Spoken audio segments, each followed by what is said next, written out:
Welcome to another episode of Judge for Yourself. The decision by the University of Cape Town to stop former Jylland's Post and cultural editor Fleming Rose from delivering the 2016 TV David Memorial Lecture has left many confused, many upset, I should add. In 2005, Fleming Rose commissioned a series of cartoons for the newspaper, including several that depicted the Prophet Muhammad. The cartoons sparked great controversy throughout the Muslim world and indeed beyond. Many now say that the invitation and subsequent cancellation to open up all of these old questions of freedom of speech in South Africa. That's why we chose to do this program. This is a program about freedom of speech in many ways, which of course is a constitutional right. To what extent does the university decision compromise academic freedom in general and freedom of speech in particular? To what extent is the university justified in saying there are limits to that, and their justification that they proffered for cancelling this invitation can be justified in terms of our constitutional commitments to a deliberative democracy and to the very idea of university. Now, do remember, if you want to join the conversation on Twitter, judge_ENCA with the hashtag Judge Fleming Rose. You can also email us on judge@enca.com. Joining me for the conversation, Professor Anwar Mal, UCT's Deputy Vice-Chancellor, Jacques Rousseau from the UCT Academic Freedom Committee, and Sheikh Ishaq Talib, the Secretary General of the Muslim Judicial Council. Can I start with you, because you're the chair of that committee, I think. Yesterday I was, yes. Yesterday you were? Yes. When the invitation... I was there. Okay. Yeah. So I am talking to the right person. Mm-hmm. So what's the justification from your committee to have invited Fleming Rose? The committee takes nominations from the university community, and we choose the strongest candidate out of the nominations we receive. Well, how did he become the strongest candidate, and what criteria would you use? So remember, the context here at the time we invited him was early 2015, mm-hmm. March 2015.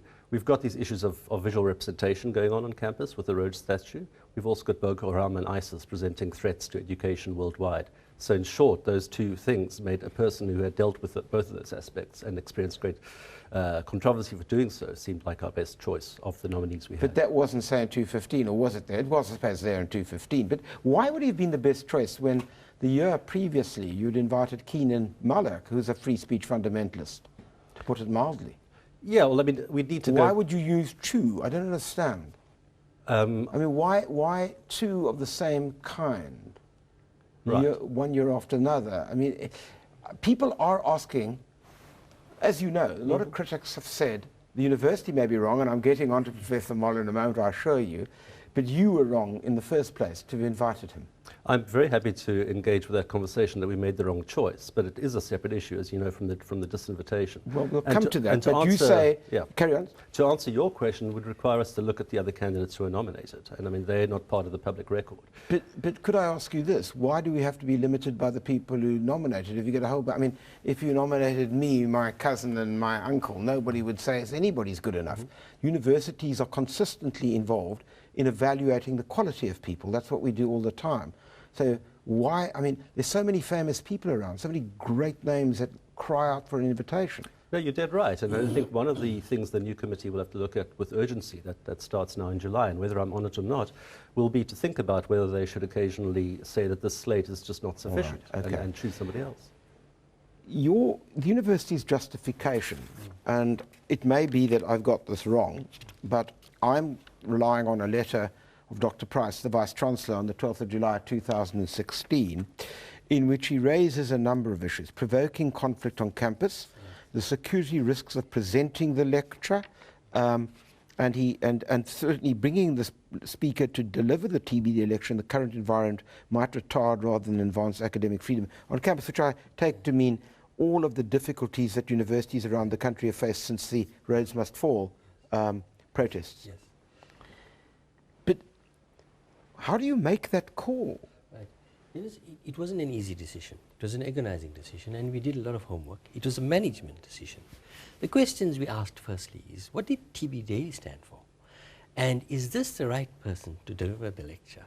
Because this is a man who actually angered, Muslims worldwide, over 1 billion Muslims worldwide, by publishing the cartoons. Now, here we are in Africa, in a post-apartheid, post-colonial society, post-apartheid and post-colonial society, and we are being told that we're living in the shadow of colonialism. We've been told that this is a time when we should be transforming and decolonizing. Right? And now suddenly we're going to have a guest from Europe who comes here and who has actually caused so much problems worldwide with his actions. But you don't say that, you hear. I mean, your Professor, I mean, maybe that's your view, and I accept that. But Professor, Dr. Price, let me not elevate him, Dr. Price puts up 3 arguments, all of which are essentially ones of security. Right. Now, that was a very important consideration. But why does that trump? Let me put this to you. I suspect what Jacques Rousseau is saying, trying to distinguish this out, is you and I may be appalled by the decision. I didn't say you said that, but I'm just taking it to extreme. May be appalled by the decision to invite Fleming Rose. But that's the whole idea of the university, is that once we've got somebody who may not agree with us at all, we should defend the right of that person to present their view. Right. You've broken that commitment. That's what they say. That's what your critics are saying. Yes. But what we're saying is, firstly, is he appropriate? Secondly, we did a lot of homework on the ground and asked around, and not only confined to the Muslim community, because this is dangerous, we don't want to stereotype anybody here, and asked around, and we were told this would be a bad decision to have him. The security would be our business. We had to actually maintain that. So we were particularly worried that this was not the appropriate time, and this was not the appropriate person to come to this campus. No. All right, but I'm going to ask the Sheikh just after the break, but let me put this in.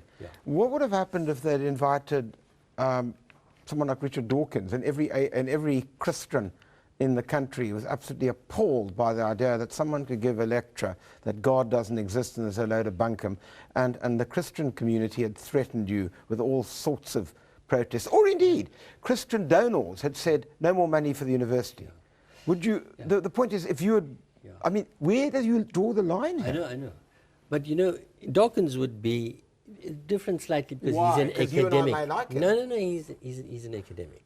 This man's not an academic. We've had non-academics give a TV David lecture. Yes, but, and we've had Noam Chomsky, and we've had... I know, but we've also had... Yes, we've had lots of people who are not academic. Not as controversial as this, all firstly. Right. And secondly, a student at UCT asked me, would you invite somebody from the Ku Klux Klan? But he's hardly that. All right, I don't know, maybe the Sheikh's going to tell me something different. I have to take a break. Okay. When I do, I want to ask the Sheikh for his view.